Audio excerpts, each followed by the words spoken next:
और जैसी नैमिषारण्य में सूत जी महाराज सौनकादियों को कथा सुना रहे थे, ऐसी आज ये कथा आम की सुंदर अमराई के बीच में होगी।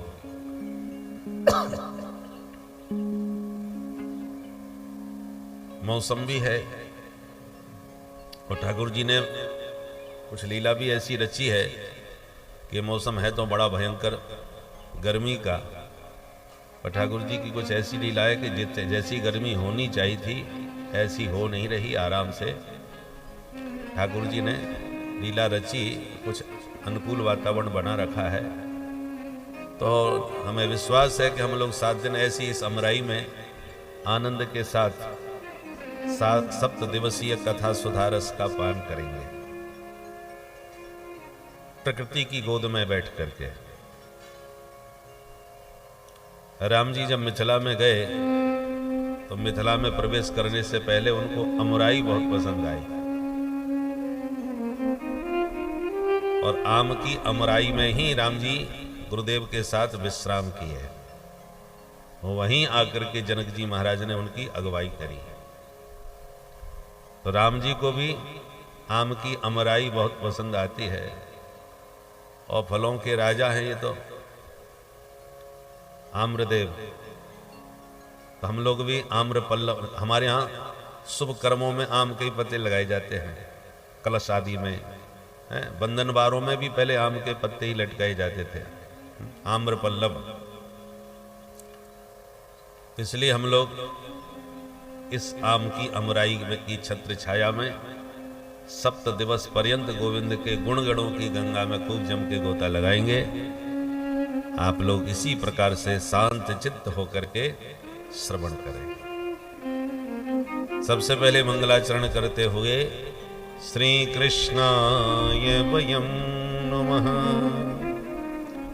हम सब मिलकर के भगवान बालकृष्ण प्रभु के पाद पल्लवों में प्रणाम करते हैं।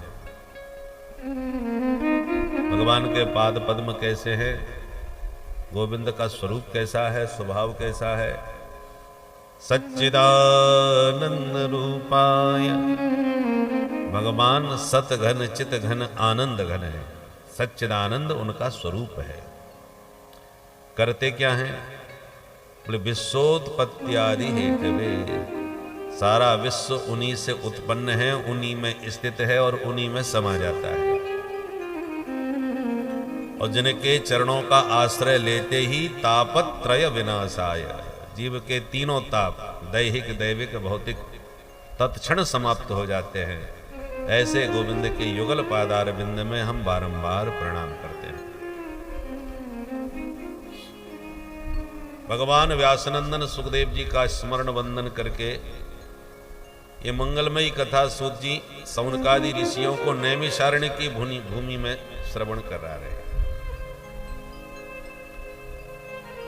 सौनक जी मुख्य श्रोता हैं जो कथा सुनने में परम कुशल है।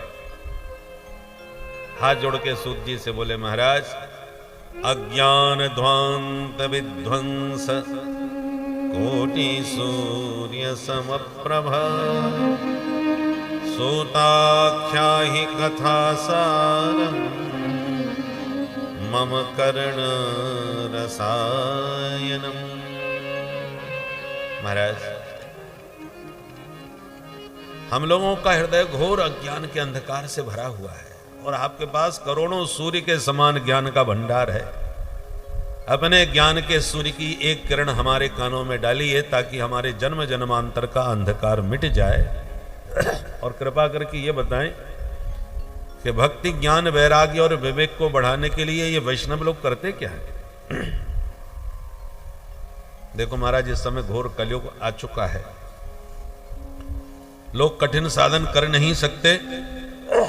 इसलिए भगवत प्राप्ति का जो सरल से सरल साधन आप समझते हो वो कृपा करके आज हमें बताएं। सूत जी बड़े खुश हुए।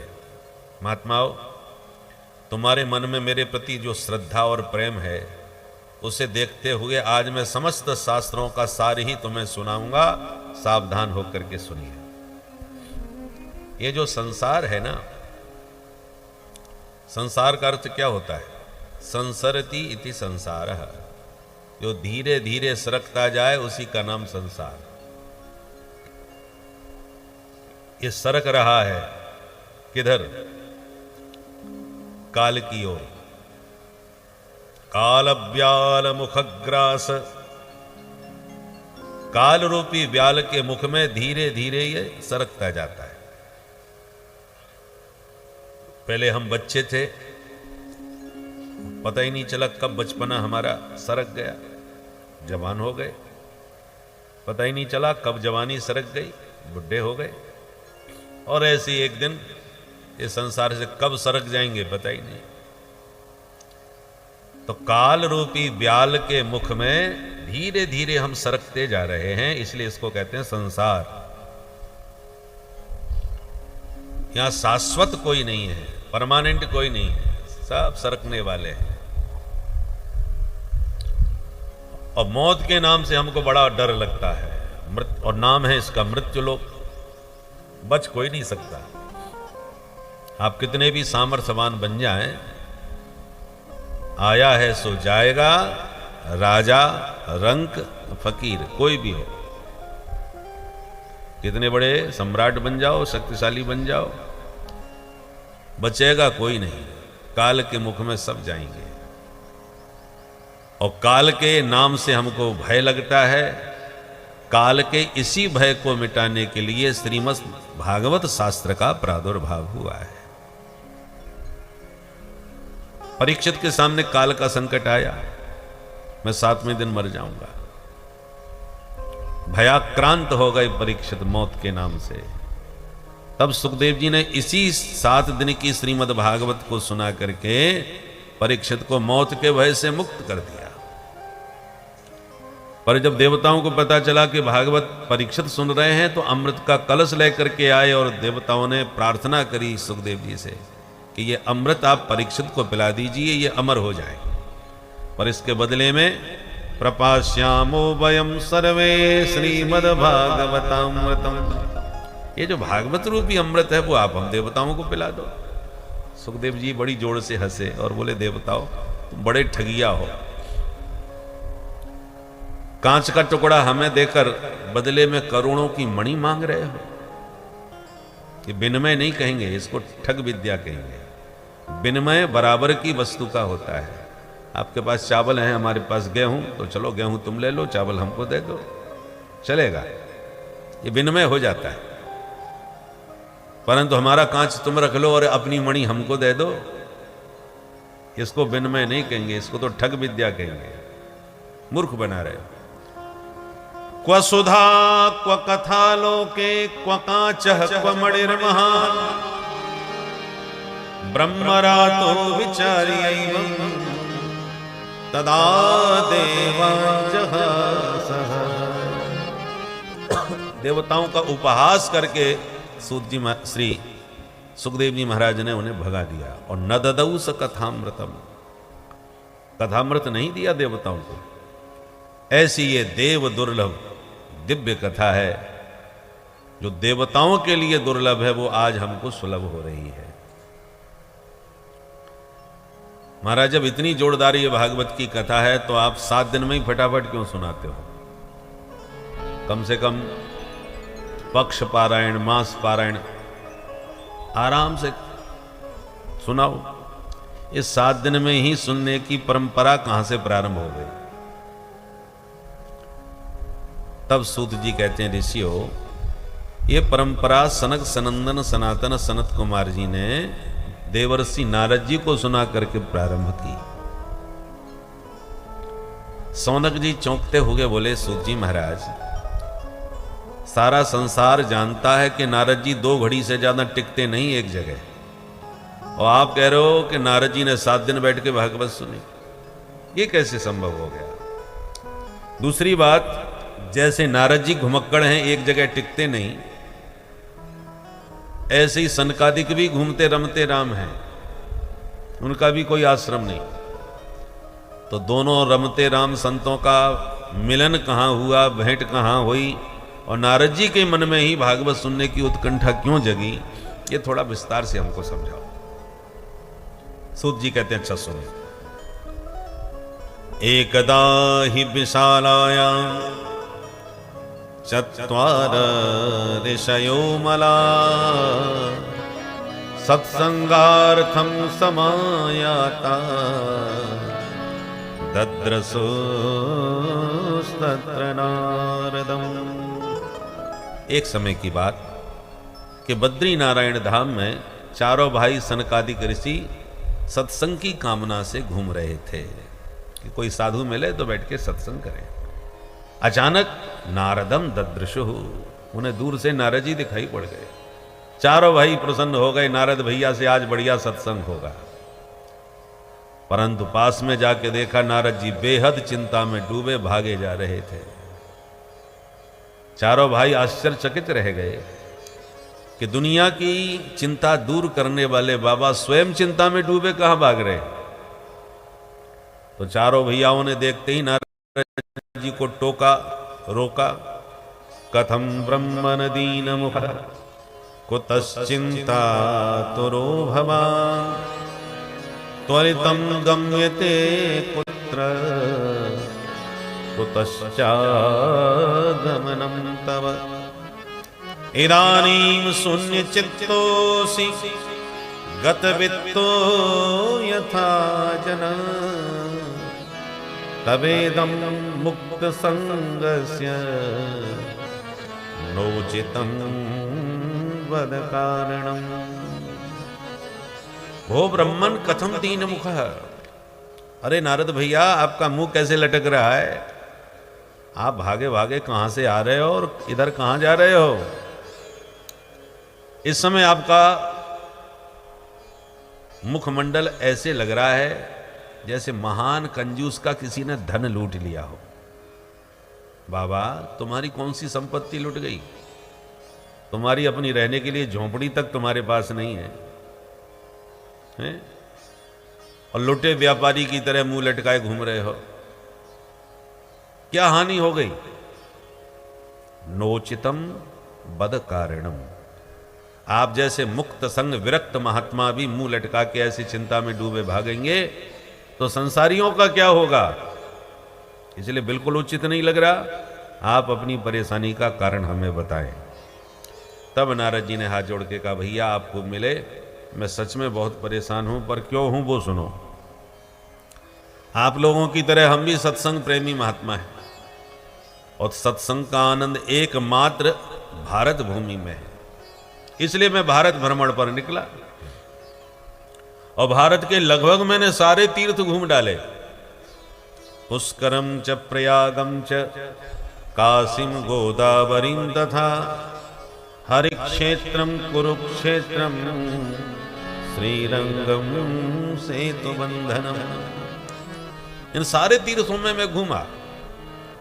तीर्थों के राजा प्रयागराज के पास भी गया और तीर्थों के गुरु पुष्कर राज जी के पास भी गया और विद्वानों की नगरी काशी में भी गया और उत्तर में ही नहीं दक्षिण में भी श्रीरंगम गया, रामेश्वरम गया।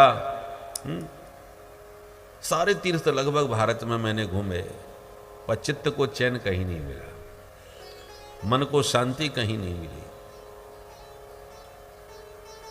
मैंने संतों को खोजा, फिर संतों के यहां शांति मिलेगी, पर मैंने देखा पाखंड निरता संत। हमने देखा संतों में भी पाखंड बढ़ता चला जा रहा है। पाखंड का अर्थ, पाखंड का मतलब क्या होता है? पापस्य खंड, जो पाप का ही एक खंड है। दिखने में धर्म जैसा लगता है पर वस्तुतः है वो पाप का ही खंड, उसका नाम है पाखंड। देखने में धर्म जैसा लगे पर वस्तुतः वो धर्म न हो, उसका नाम पाखंड है। अथवा पा शब्देन त्रयी धर्म पालना जगत स्मृतः तम खंडयत्यस्मात्ते पाखंडात्तेन हेतुना। पा शब्देन त्रयी धर्म, पा माने वेद त्रयी का पालन करने वाला। वेद त्रयी माने वेदों ने जो धर्म का उपदेश दिया है उसका जो पालन करे वो पा शब्द के द्वारा ग्रहण किया गया है। और तम खंडयत्यस्मात्ते, पालन करने योग्य वैदिक धर्म का ही जो खंडन करने लग जाए उसका नाम है पाखंड। पालन करने योग्य धर्म का जो खंडन करे वो पाखंड है। और कलौ पाखंड पूजित है, कलयुग में वही ज्यादा पूजेगा जो जितना अधिक पाखंड करेगा। इसलिए कलयुग में साधु संतों में भी पाखंड की प्रवृत्ति बढ़ती चली जा रही है। कोई परंपराओं से जुड़ना नहीं चाहता, कोई वेद विहित आचरण करना नहीं चाहता। बस सीधा हम तुम्हें ब्रह्म से साक्षात्कार करा देंगे, सीधा परमात्मा से मिला देंगे, तुम्हें कुछ करने की जरूरत नहीं है। नहाओ मत नहाओ, खाओ मत खाओ, है? जो मर्जी आवे सो चकाचक पाओ। तो जो सब प्रकार की छूट दे ऐसे संत जाना अच्छे लगते हैं लोगों को। और जो कहे नहीं ब्रह्म मुहूर्त में जाग जाना चाहिए, स्नान करना चाहिए, ध्यान करना चाहिए, पूजा संध्या करनी चाहिए, हवन करना चाहिए, तर्पण करना चाहिए, ये सब वैदिक कर्म हैं। बोले ये तो प्रपंच है। वो दूसरे वाले महाराज जी अच्छे हैं, कुछ करने की जरूरत नहीं, बस खाओ पियो मौज करो। तो ऐसे लोगों के पास भीड़ ज्यादा पहुंचती है कि उन्हें कुछ करना ही नहीं है, कोई प्रतिबंध नहीं है। देखो पानी को नीचे की तरफ बहाने के लिए कुछ प्रयत्न नहीं करना पड़ता, वो अपने आप ही बहेगा। प्रयत्न करना पड़ता है पानी को ऊपर पहुंचाने के लिए, ऊपर की तरफ ले जाने के लिए। छत से नीचे पानी गिराने में कोई देर नहीं लगेगी, सेकंड में गिरेगा, पर छत पर पानी पहुंचाने में पसीने छूट जाएंगे। ऊपर जाने में श्रम लगता है, मेहनत लगती है। और उद्धार का अर्थ क्या है? उत माने ऊपर, धार माने गति।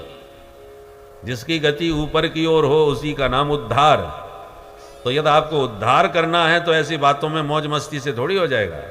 उद्धार के लिए कुछ करना पड़ेगा, श्रम करना पड़ेगा, प्रयास करना पड़ेगा, साधन करना पड़ेगा। और नीचे की तरफ पतन के लिए कोई प्रयास नहीं करना पड़ता। पतन माने नीचे की तरफ जाना, उद्धार माने ऊपर की तरफ जाना। तो पतन का प्रयास नहीं करना पड़ता, प्रयास उद्धार के लिए करना पड़ता है। प्यार से बोलो जय श्री राधे। जय श्री राधे। है कोई ऐसा विश्वविद्यालय जहां पर झूठ बोलने की ट्रेनिंग दी जाती हो, झूठ बोलना सिखाया जाता हो, बेईमानी करना सिखाया जाता हो, धोखा देना सिखाया जाता हो, बदमाशी करना? कोई विश्वविद्यालय नहीं मिलेगा। और फिर भी हर व्यक्ति इन सब में निपुण हो जाता है। न कोई ट्रेनिंग ली, न कोई विद्यालय में सिखाया गया, बिना सीखे बिना ट्रेनिंग के ये सब कहां से आ जाता है हमको? जब पैदा हो गए थे तब तो हम ये सब नहीं जानते थे, क्योंकि ये सब पतन के साधन हैं। और जितने पतन के साधन हैं उनको सीखने के लिए कोई प्रयत्न नहीं करना पड़ेगा, सब आ जाएंगे। पर कल्याण के लिए आपको प्रयत्न करना पड़ेगा। सद्गुणों को प्राप्त करने के लिए आपको प्रयत्न करना पड़ेगा, क्योंकि धारा ऊपर की ओर ले जाना है। तो बिना प्रयत्न के ये धारा छत पे पानी नहीं पहुंचने वाला। छत से गिराने के लिए कोई प्रयत्न की जरूरत नहीं, बाल्टी लुढ़का दो गया नीचे। और वही एक बाल्टी पानी छत पर पहुंचाने में तो आपको श्रम करना ही पड़ेगा। उसी प्रकार कलयुग में पाखंडियों का बोलबाला, उनके यहां खूब भीड़ मिलेगी। और जो सच्चे भजनानंदी सिद्ध महापुरुष हैं उनके पास लोग जाना नहीं चाहते, उनका आदेश पालन करना नहीं चाहते, क्योंकि उसमें प्रपंच दिखाई पड़ता है। कौन करे? तो नारद जी कहते हैं इसलिए कलयुग में पाखंडियों का बोलबाला हो गया। मैंने सोचा साधु संतों को छोड़ो, गृहस्थों को देख लेते हैं, शायद गृहस्थों के घर शांति मिले। तो गृहस्थों के यहां भी बड़ा गड़बड़ घोटाला। हमने देखा बहू रानी विवाह के बाद सास ससुर की सेवा तभी तक ठीक से करती हैं जब तक तिजोरी की चाबी अपने हाथ नहीं लगी। और जहां माल पानी अपने हाथ में आया सोई अपने स्वामी जी के कान में मंत्र भूकना चालू कर दिया, सुनो जी मैं आपके लिए अपने माता पिता सखी सहेली भाई बंधु सबको छोड़ के आ गई। अब जैसे मैंने छोड़ दिए वैसे आप भी छोड़ो, बस हम दो और हमारे दो, बाकी सबकी छुट्टी करो। और घर में किसी बात पर यदि परामर्श की जरूरत पड़ जाए, सलाह की, तो ससुराल से साले साहब आकर के जो सलाह देते हैं वही होता है। मैया बाप की कोई नहीं सुनता, ना कोई सलाह लेता उनसे। पूरा बोलबाला देवी जी का घर में चलता है। तरुणी प्रभुता गेहे श्याल को बुद्धिदायक, कन्या विक्रयणो लोभा दंपतीनाम च कल्कनम। नारद जी कहते हैं हमने देखा तरुणी प्रभुता, बहू रानी जो है उनका प्रभुत्व है, और साले साहब सलाहकार हैं। श्याल को बुद्धिदायक, ये बुद्धि के दाता है। और लोभ लालच इतना बढ़ गया है गृहस्थों में भी कि कन्या विक्रयणो लोभात, लोभ के कारण बेटा बेटियों का भी क्रय विक्रय होता है। पहले लोग संबंध करते थे तो समधी बनकर के गले लगते थे, और आज जहां सौदा पट जाए वही समधी बन जाए। जबकि समधी का अर्थ क्या है? सम माने समान, और धी माने बौद्धिक विचारधारा। जिसकी विचारधाराओं में मेल बैठ जाता था वही संबंध वहीं करके समधी बन जाता था। अब जहां लेन देन में मेल बैठे वही समधी बनता है, विचारों में बैठे या न बैठे। इतना लोभ लालच बढ़ गया है।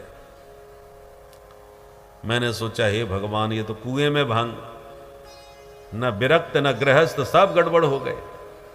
छोड़ो झंझट, चलो वृंदावन में चल के वहीं राधे राधे करते हैं। ऐसा सोच के मैं तो वृंदावन गया। पर तत्राश्चर्यम मया दृष्टम श्रूयताम तन्मुनीश्वरा। वृंदावन में भी जाके जो आश्चर्य हमने देखा वो भी सुन लो महाराज, सुनाओ। मैंने देखा वृंदावन में जमुना किनारे एक युवती सिर पकड़ के रो रही है, और दो बुढ़े बेहोश पड़े हैं सामने, और कई देवियों ने उसे घेर रखा है, जो कोई पंखा कर रही है, कोई पानी पिला रही है, कोई समझा रही है, और वो रोए जा रही है। देवी का रोना सुन के मुझे दया आ गई, तो मैं उसके पास चला गया। मैंने पूछा काशित्वम, देवी जी आप कौन हैं, ऐसे क्यों रो रही हो, क्या कष्ट है? तब उस देवी ने हमको अपना परिचय दिया। अहम भक्तिरिति ख्याता इमौ मे तनयौ मतौ ज्ञान वैराग्य नामानौ काल योगे न जर्जरौ। महाराज मेरा नाम है भक्ति देवी, और ये दोनों बुढ़े जो हैं ना, ये दोनों मेरे बच्चे हैं। इनका नाम है ज्ञान और वैराग्य। अब नारद जी आंखें फाड़ के देखें, हे भगवान 20 वर्ष की तो माता जी हैं, तो ये 90 साल के बेटा कैसे हो गए? तुम्हारे बच्चे इतने बुढ़े, ये क्या मामला है भाई? तुम तो अभी जवान हो। भक्ति माँ ने कहा महाराज इसीलिए तो बैठ के रो रही हूं, इन बच्चों की हालत नहीं देखी जा रही। मैं दक्षिण में पैदा हुई थी महाराज, कर्नाटक में जाके बड़ी भई, महाराष्ट्र में तो मेरा बहुत आदर सम्मान हुआ, पर कई पाखंडियों के प्रदेशों में पहुंच करके मैं बहुत पीड़ित हुई, इसलिए अपने बच्चों को लेकर वहां से भगी। पर जो ही मैंने वृंदावन धाम में प्रवेश किया तो मैं तो एकदम नई नवेली हो गई, पर बच्चे मेरे बुढ़े हो गए। अब बच्चों की हालत देखी नहीं जाती, यदि ये स्वस्थ नहीं हुए तो इदम स्थानम परित्यज्य विदेशम गम्यते मया, मैं इस भूमि को छोड़ के कहीं विदेश चली जाऊंगी। क्षण भर में नारद जी भक्ति मां की सारी परिस्थिति को समझ गए और बोले देवी दुखी मत हो, सतयुग द्वापर और त्रेता में आप बड़े आनंद से रहीं, पर अब कलयुग आ चुका है। ज्यों ज्यों ये कलयुग बढ़ता जाएगा त्यों त्यों सत्कर्म दिखाई नहीं पड़ेंगे। बरसे बरसे क्रमात् जाता मंगलम नापि दृश्यते।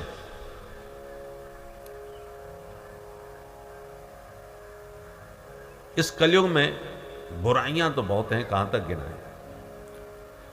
भागवत की पोथी लेकर के ब्राह्मण लोग घर घर कहेंगे कि महाराज हमारी भागवत करा लो, हमारी भागवत करा लो। तो भागवत करा के लोगों को वैष्णवता का उपदेश देने के लिए नहीं जाएंगे तो माल पानी कितना मिलेगा। विप्रैर भागवती वार्ता गेहे गेहे जने जने कारिता कण लोभेन कथा सारस ततो गतः।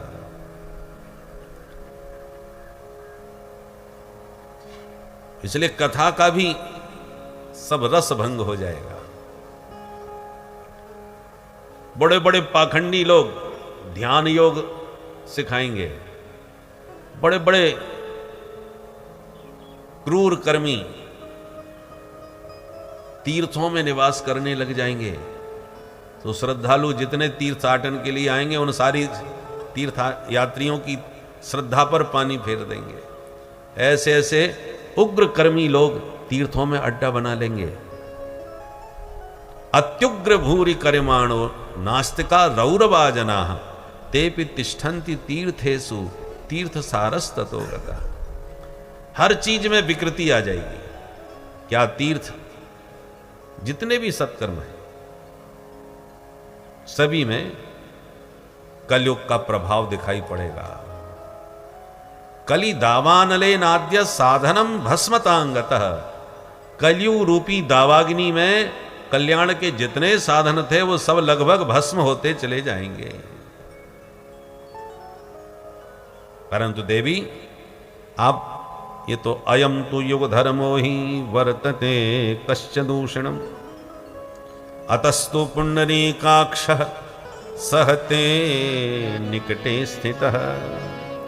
ऐसा नहीं कि भगवान देख नहीं रहे, भगवान सब देख रहे हैं, पर कलयुग का स्वरूप स्वभाव ही ऐसा है, इसलिए भगवान सब सह लेते हैं। परंतु देवी आप बिल्कुल दुखी मत होना, मैं आपको वचन देता हूं कि तदा ना हम हरेर दासो लोके त्वाम न प्रवर्तये। मैं तुम्हें जन जन में स्थापित न करवा दूं तो मैं हरि का दास न कहलाऊं। ये प्रतिज्ञा नारद जी ने करी। तब तो भक्ति मां गदगद होके नारद जी से बोली, सुरर से त्वम ही धन्योसी मदभाग्येन समागतः साधूनां दर्शनम लोके सर्व सिद्धिकरम परम। भक्ति मां कहती है, हे देवर्षि तुम सच में धन्य हो। मेरा भाग्योदय हो गया जो आपके दर्शन मुझे अचानक मिल गए यहां वृंदावन में, क्योंकि आप जैसे सिद्ध संतों का दर्शन ही जीव के सकल मनोरथों की सिद्धि कर देता है। सर्व सिद्धिकरम परम दर्शनम। और इतना कह के नारद जी की स्तुति गाने लगी भक्ति मां। भक्ति मां ने नारद जी की स्तुति की, हे देवर्षि आपकी सदा जय हो, सदा जय हो। आपने कयाधु पुत्र प्रहलाद पर कृपा करी तो भक्तों में प्रथम श्रेणी पर प्रहलाद जी पहुंच गए। आपने ध्रुव जी के ऊपर कृपा करी तो ध्रुव जी को ध्रुव तारा बना दिया। आप जिस पर कृपा करते हो उसी का कल्याण करते हो। महाराज मेरे बच्चों पर भी कृपा कर दो आज। नारद जी बोले, देवी तुम इतनी दुखी परेशान क्यों हो रही हो? अरे महाराज बच्चे बीमार हैं तो मां परेशान नहीं होगी? परेशान ना हूं तो क्या करूं? बोले, देवी चिंता छोड़ के चिंतन करो। किसका? बोले, श्री कृष्ण चरणाम भोजम स्मर दुखम गमिष्यति। गोविंद के चरण कमलों का चिंतन करो तो सारी चिंता दूर हो जाएगी। हरिस्मृति ही सर्व विपद विमोक्षणम। ठाकुर जी का स्मरण करने से सारी आपदा विपदा से मुक्ति मिल जाती है। चिंता चिता से ज्यादा खतरनाक होती है। चिता पर एक बिंदी और लगाओ तब चिंता बनती है। तो बड़ी बहन है ये चिता की। चिता तो मुर्दे को जलाती है और चिंता जिंदे को जला डालती है। दोनों में सिर्फ एक बिंदी का अंतर है। चिता चिंता समाप्रोक्ता बिंदु मात्रम विशेषता सजीवम दहते चिंता निर्जीवम दहते चिता। सजीवम दहते चिंता, सजीव व्यक्ति को माने जीवित व्यक्ति को जला के राख कर देती है चिंता, पर निर्जीवम दहते चिता, व्यक्ति जब निर्जीव हो जाता है, मर जाता है, तब उसके शरीर को जलाती है चिता। इसलिए चिता से ज्यादा खतरनाक चिंता है। देवी चिंता छोड़ो और प्रभु के चरणों का चिंतन करो, सारी समस्याएं दूर हो जाएंगी। तो नारद जी ने भक्ति मां को समझाया, श्री कृष्ण चरणाम भोजम स्मर दुखम गमिष्यति।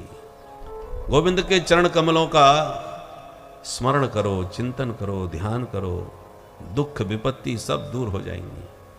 और इतना समझा करके नारद जी ज्ञान वैराग्य को जागृत करने का प्रयत्न प्रारंभ कर दिए। ज्ञानम प्रबुद्धताम शीघ्रम रे वैराग्य प्रबुद्धताम। ज्ञान खड़े हो जाओ, वैराग्य जाग जाओ भाई। दोनों को खूब हिलाए डुलाए चिल्लाए पर कोई फायदा नहीं हुआ। अब नारद जी को लगा कुछ दवा पिलानी पड़ेगी, कंडीशन सीरियस है। तो कौन सी दवा पिलाऊं? तो पहले तो चारों वेद सुनाए, फिर सब उपनिषदें सुनाई, फिर सबका सार भगवत गीता भी सुना दी। थोड़ी सी आंख तो खोली दोनों ने, फिर थोड़ी देर बाद ही आंख बंद करके फिर बेहोशी में चले गए। अब नारद जी चिंता में पड़ गए, हे भगवान, मेरे पास तो जितनी दवाइयां थी सब पिला दी, इतना हैवी डोज दिया, फिर भी इनको फायदा नहीं हुआ। अब वेद वेदांत गीता से बढ़कर और क्या हो सकता है? और जैसे ही नारद जी सिर पकड़ के चिंता में बैठे कि आकाशवाणी हो गई, एतदर्थम तो सत्कर्मा सुररसे त्वं समाचर तत्ते कर्माभिधास्यन्ति साधव साधुभूषण। नारद जी, इनको यदि स्वस्थ करना चाहते हो तो सत्कर्म करो, तभी ये ठीक होंगे। नारद जी ने कहा, हाँ तो इतनी देर से हम कर क्या रहे थे? अरे वेद वेदांत गीता सब सुना डाली, क्या यह सत्कर्म नहीं है? आप ही बताओ मैं कौन सा सत्कर्म करूं? आकाशवाणी ने कहा संतों से पूछो, संत बताएंगे। अब नारद जी परेशान, ना तो महात्मा का नाम बताया कि श्री स्वामी अभिमुक्तेश्वरानंद जी महाराज के पास चले जाओ, वो बता देंगे, वो सबकी दवा जानते हैं। तो मैं सीधा उन्हीं के पास जाता, इधर उधर क्यों भटकता? या तो सत्कर्म का ही नाम बता देते कि अमुक कर्म करो ठीक हो जाएगा। तो ना तो कर्म बताया और ना ही संत का नाम बताया। तो अब किस संत से पूछो? चलो पूछता हूं, शायद कोई बता दे। निकल पड़े नारद जी, जो साधु मिला उसी से प्रश्न किया, महाराज जी सत्कर्म किसे कहते हैं?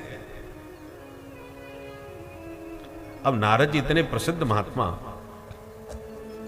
नारद विष्णु भगति पुण्य ज्ञानी, विद्वान भी हैं और भक्त भी हैं।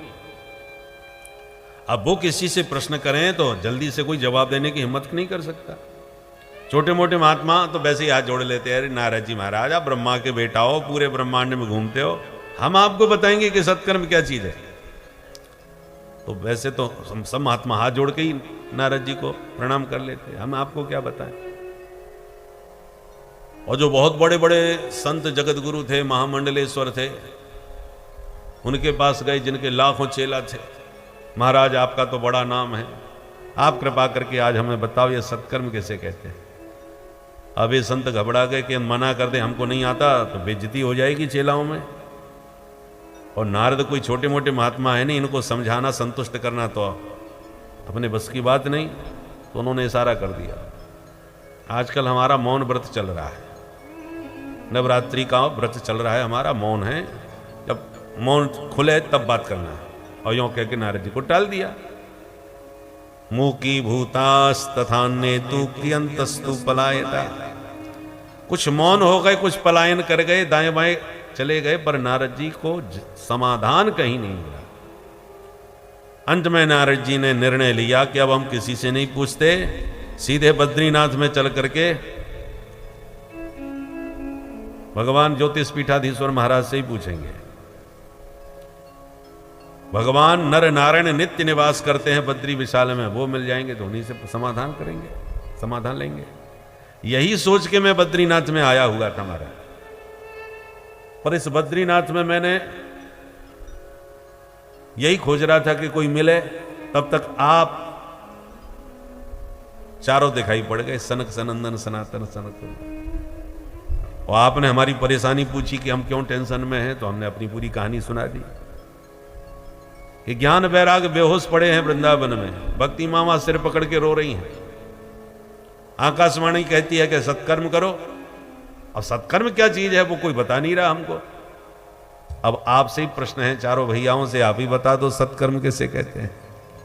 चारों भाई हंसने लगे, अरे नारद जी इतनी मामूली सी बात पर इतने परेशान घूम रहे हो, पहले तो ये मुंह लटकाना बंद करो और थोड़ा प्रसन्न हो जाओ, क्योंकि बाबा जी आप हंसते मुस्कुराते ही अच्छे लगते हो, नारायण नारायण करते हो, ये मुंह लटकाया हुआ आपका चेहरा अच्छा नहीं लगता। इसलिए माँ चिंताम गुरुदेवर से हर सम चित्ते समावह, चिंता को त्याग दो और एकदम प्रसन्न हो जाओ, क्योंकि समाधान हम देते हैं आपको। अच्छा तो जल्दी बताओ वो क्या सत्कर्म है। नारद जी वो सत्कर्म कुछ और नहीं है, श्रीमद् भागवतालाप सतुगीत सुकादेवी। सुखदेव जी जैसे परमहंसों की वाणी से निकला हुआ ये जो श्रीमद् भागवत शास्त्र है, ये वही सत्कर्म है जिसको सुन करके ज्ञान वैराग स्वस्थ मस्त हो करके अपनी मैया भक्ति मैया के साथ में ताता थैया करके नाचने लग जाएंगे। नारद जी बोले क्षमा करें महाराज, आपकी बात में हमें बिल्कुल दम नजर नहीं आई। अच्छा क्यों? नारद जी बोले हम आपको पहले ही बता चुके, हम के चारों वेद सुनाए बैठे, सारी उपनिषदें और गीता सुनाए बैठे, कुछ नहीं हुआ। जब गीता और वेदों के श्रवण से ज्ञान वैराग्य को स्वास्थ्य लाभ नहीं मिला, तो भागवत में ऐसा क्या है भाई जो इसको सुन करके वो स्वस्थ हो जाएंगे? देखो हम लोग बीमार पड़ते हैं तो डॉक्टर से समस्या सुनाते हैं, डॉक्टर जो दवा दे देता है वो खा लेते हैं, माथापच्ची नहीं करते, क्योंकि हमको उसके विषय में जानकारी ही नहीं है। पर डॉक्टर यदि बीमार हो गया और उसका कोई इलाज करावे तो वो जरूर मीन मेक निकालेगा कि ये कुछ ज्यादा हैवी डोज नहीं दे रहे आप, इसकी जगह ये दवा कैसी रहेगी, क्योंकि जानकारी रखता है भाई। तो जानकार व्यक्ति ही तर्क करता है, अनजान व्यक्ति क्या प्रश्न करे, जो दे दिया वो ठीक। तो नारद जी स्वयं पढ़े लिखे शास्त्रविद हैं, इसलिए उन्होंने तर्क किया कि मैंने अपने पूज्य पिता ब्रह्मा जी से स्वयं भागवत पढ़ी है और मैं जानता हूं भागवत के श्लोक में वेदार्थ निहित है, वेदों का ही तात्पर्य है, वेदों का ही भाष्य है श्रीमद् भागवत। और मैं आपसे निवेदन कर चुका हूं कि मैं सारे वेद सुनाए बैठा हूं, कुछ नहीं हुआ उनको। जब साक्षात वेदों के सुनने से ही कुछ नहीं हुआ तो वेदार्थ ही श्रीमद् भागवत है, इसको सुनने से क्या हो जाएगा? बात तो वही है। ये प्रश्न किया, तब सनकादिक बोले नारद जी ये प्रश्न तुम्हारा ऐसे ही है जैसे कोई आम का फल चूसे। और बोले बड़ा मीठा है भाई, मौसम आ गया आम का, बड़ा स्वाद आ गया। और फिर वो कहे कि आम के फल तो हमने बहुत खाए, यहां तो अमराई में आम चारों तरफ आम ही आम नजर आ रहे हैं, अभी फल उतने नहीं दिख रहे, चलो फल खाएंगे तब खाएंगे, वृक्ष से ही तो फल निकलता है, फल नहीं है तो वृक्ष तो दिख रहे हैं, चलो वृक्ष से कोई खा डालते हैं, चबा डालते हैं। तो जो फल में स्वाद मिला वो वृक्ष में मिल जाएगा क्या? कभी नहीं मिलेगा। ज्यादा कोशिश करी तो बत्ती सी टूट जाएगी, स्वाद कहीं नहीं आने वाला, रस नहीं मिलने वाला। क्यों जी? वृक्ष से ही फल निकलता है तो फल, वृक्ष में रस क्यों नहीं है? बोले वृक्ष का जो रस है सारभूत वो फल में आता है, इसलिए फल से ही हमें रस मिलेगा, डायरेक्ट वृक्ष से नहीं मिलने वाला। उसी प्रकार निगम कल्पतरोर गलितम फलम, वेद क्या है? कल्प वृक्ष है, वेद रूपी उस वृक्ष का श्रीमद् भागवत रूपी रसीला फल है। तो जो स्वाद भागवत से मिलेगा वो वेद रूपी वृक्ष से नहीं मिलने वाला। कारण की अपेक्षा कार्य में विशेषता होती है। दूध से ही घी निकाला जाता है, घी का कारण कौन है? दूध। पर जो काम घी कर देगा वो दूध कर सकता है क्या? कभी नहीं। अखंड दीपक शुद्ध घी का जल रहा हो और घी खत्म हो गया, और कोई कहे घी खत्म हो गया पर दूध तो रखा है, दूध डाल दो। दूध तो घी का भी बाप है, तो क्या दूध से जल जाएगा? या शुद्ध घी की पूड़ी बन रही हो भंडारे में, हो गए घी खत्म हो गया, बोले तो बाकी की पूड़ी दूध में सेक लो। असंभव नहीं हो पाएगा। ऐसे ही वेद है दूध, भागवत है उसी का निकला हुआ सारभूत घी। जो काम इससे होगा वो उससे नहीं हो सकता। ऐसे तर्कों के द्वारा, दृष्टांतों के द्वारा समझाया, तब नारद जी का भ्रम संशय सब दूर हो गया। जासु कृपा अस भ्रम मिट जाए। साधु संतों की कृपा के बिना ये शास्त्र के भ्रम मिटते नहीं है। नारद जी हाथ जोड़ के बोले, भैया आज हम एक बात तो समझ गए, कितने भी धर्मशास्त्र पढ़ लो और आप जैसे विद्वान संतों का सत्संग सुने बिना संशय भ्रम और शास्त्र का तात्पर्य समझ में आने वाला नहीं है। संशय भ्रम मिटने वाले नहीं है। पर आप जैसे विद्वान संतों का सत्संग जल्दी सुलभ होता नहीं है। कब मिलता है सत्संग?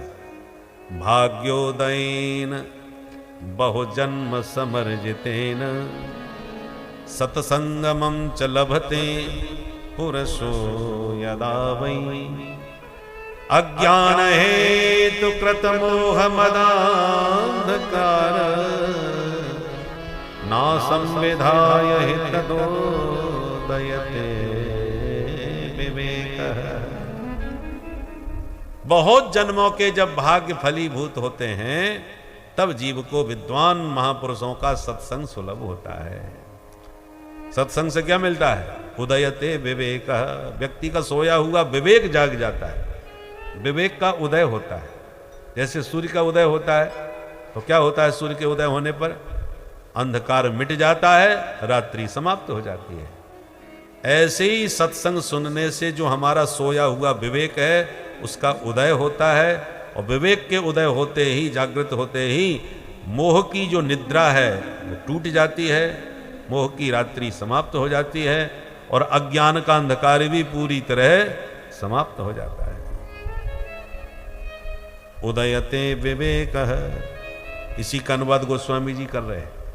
बिनु सत्संग विवेक न होई, बिनु सत्संग विवेक न होई, बिनु सत्संग विवेक न होई, बिनु सत्संग विवेक न होई, राम कृपा बिनु सुलभ न सोई, राम कृपा बिनु सुलभ न सोई, राम कृपा बिनु सुलभ न सोई, राम कृपा बिनु सुलभ न सोई, राम कृपा बिनु सुलभ न सोई, राम कृपा बिनु सुलभ न सोई, बिनु सत्संग विवेक न होई, बिनु सत्संग विवेक न होई, विवेक न होई। विवेक न होई। बिना सत्संग के विवेक नहीं होता, और सत्संग भगवान की कृपा के बिना संभव नहीं होता। भैया अब तो आप मुझे एक बार भागवत सुना दो, ऐसी हमारी इच्छा है। सनकादिक बोले हम तो इसीलिए घूम रहे थे कि कोई सुने या सुनावे, तो आप सुनाने की स्थिति में नहीं हो, नारद जी स्वयं परेशान हो रहे हो। चलो हम तुम्हें सुनाते हैं। तो कहाँ सुनाओगे महाराज, कब सुनाओगे? बोले चलो हरिद्वार में गंगा के किनारे सुनाएंगे। चलो, तो बद्रीनाथ से नीचे उतर के हरिद्वार में आ गए। बद्रीनाथ में क्यों नहीं सुना दिए? बोले बद्रीनाथ में भी कथा तो हो सकती थी, परंतु सुनने वाले श्रोता वहां नहीं मिलते। पता चला 4 वक्ता बैठे हैं, सनक सनंदन सनातन सनत कुमार, और श्रोता इकलौते नारद जी बैठे हैं। तो 4 वक्ता और 1 श्रोता बैठा हो तो कैसी कथा लगेगी बताओ। इसलिए हरिद्वार में आए। हरिद्वार में ही क्यों आए? कथा ऐसी जगह होनी चाहिए जहां ज्यादा से ज्यादा लोग लाभान्वित हो सकें, आ सकें। हरिद्वार माने हरि का द्वार, द्वार माने देहरी, देहरी में दीपक जला दो तो भीतर और बाहर दोनों तरफ उजेला हो जाता है। हरिद्वार के नीचे मैदानी क्षेत्र और ऊपर पहाड़ी क्षेत्र। तो पहाड़ी व्यक्ति सुनना चाहेंगे तो पहाड़ों से नीचे उतर आएंगे, मैदान के लोग सुनना चाहेंगे तो मैदान से थोड़ा ऊपर आ जाएंगे। तो बीच देहरी हो गई हरिद्वार। इसलिए हरिद्वार में ये ज्ञान दीप, अध्यात्म दीप प्रकाशित किया गया। जैसे ही सनकादिकों ने कथा कहना प्रारंभ किया, ऋषि महर्षियों को पता चला, हजारों महात्मा सब आ गए। भृगु जी आए, वशिष्ठ जी आए, चवन मुनि आए, गौतम ऋषि आए, मेधातिथि आए, देवल आए, देवरात आए, परशुराम जी आए, विश्वामित्र जी आए, साकल जी आए, और मार्कंडे जी आए, अत्रि जी आए, पिप्पलाद जी आए, वेदव्यास जी महाराज भी आए और पराशर ऋषि भी पधारे, छाया सुख जी आए। इस प्रकार से बड़े बड़े संत महात्मा कथा सुनने के लिए गंगा किनारे हरिद्वार में पहुंच गए, क्योंकि श्रोता वक्ता दोनों ही ज्ञान के भंडार थे। नारद जी जब कथा कहें, कथा कराएं और सनकादिक जैसे विद्वान वक्ता हों तो संतों में चर्चा का विषय बनेगा, जोरदार कथा होगी, क्योंकि श्रोता वक्ता ज्ञान निधि कथा राम की गुण, दोनों ही ज्ञान के भंडार हों तो गंभीर विषयों का प्रतिपादन होगा। इसलिए बड़े बड़े सिद्ध कोटि के साधु संत सब आ गए। सनकादिकों ने महात्म सुनाना प्रारंभ किया। सदा सेव्या श्रीमद् भागवती कथा, यस्या श्रवण मात्रेण हरिश्चित्तम समाश्रये। गंगा के तट पर भागवत का महात्म्य सनकादिकों ने प्रारंभ किया। हमें वो प्रसंग याद आ गया कि जब हमारे पूज्य श्री अभिमुक्तेश्वरानंद जी महाराज, स्वामी जी महाराज, उस समय शंकराचार्य जी नहीं थे, तो अपने गुरुदेव की छत्र छाया में बड़ा भव्य आयोजन काशी में किया, गंगा के तट पर। और गंगा जी की जलधारा में नौकांवर व्यास गद्दी बनाई गई, और घाट पर बड़े बड़े साधु संत सब काशी के इकट्ठे हुए। अष्टोत्तर भागवत थी, अर्थात 108 ब्राह्मण आए थे पारायण करने के लिए। तो हमारे उस समय पूज्य शंकराचार्य जी बड़े महाराज थे, उन्होंने कहा यहाँ हर कार्यक्रम अष्टोत्तर शत होगा। तो प्रतिदिन कथा के पूज्य शंकराचार्य भगवान भी विराजमान थे, गुरुदेव, और पूज्य स्वामी जी महाराज भी विराजमान थे उस समय। दोनों ही, जो द्वारका पीठ के वर्तमान में शंकराचार्य जी हैं और ज्योतिष पीठाधीश्वर, दोनों ही विराजमान थे उस समय। और पूज्य शंकराचार्य जी महाराज, बड़े महाराज, वो स्वयं विराजते थे, और उनके सानिध्य में गंगा तट पर कथा होती थी। कथा के बाद में प्रतिदिन 108 कलाकारों के द्वारा कोई ना कोई कार्यक्रम, 108 तबला वादक, उनका तबला वादन हो रहा है, फिर 108 बंसी वादन, 108 बांसुरी बजाने वाले आए, फिर एक दिन 108 सहनाई वादन, सहनाई बजाने वाले आए, फिर 108 सितार वादक। ऐसे सातों दिन 108 कलाकारों के द्वारा कार्यक्रम हुआ। नौका बहुत सुंदर विशाल थी, लगभग 100-125 लोग नौका में बैठ सके, वह बाकी श्रोता सब घाट पर बैठते थे। और कथा के समापन में फिर 7वें दिन 108 काशी के पंडितों के द्वारा शास्त्रों पर शास्त्रार्थ हुआ। बड़ा अद्भुत कार्यक्रम हुआ था, वो हमेशा हमारे चित्त पर स्मृति में रहता है। ऐसा जबरदस्त कार्यक्रम अभूतपूर्व था। तब हमको पता चला कि काशी में कितने अद्भुत विद्वान आज भी हैं। हमारे किसी भी महानगर में ज़्यादा से ज़्यादा कलाकार कितने मिलेंगे? 10, 5, 25। यहाँ 108 सातों दिन अलग अलग विषयों के ज्ञाता। और पूज्य शंकराचार्य भगवान का अपना प्रभाव, सब लोग आए, तो अद्भुत कथा हुई थी।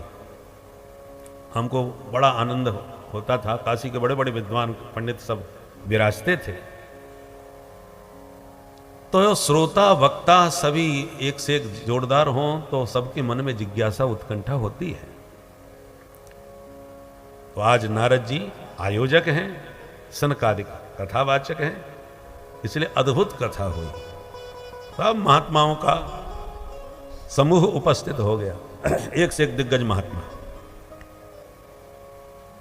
सनकादिक गा उठे, भगवान की कथा मनुष्य शरीर प्राप्त करके एक बार भी नहीं सुनी तो उससे बड़ा अभागा दुनिया में कोई नहीं।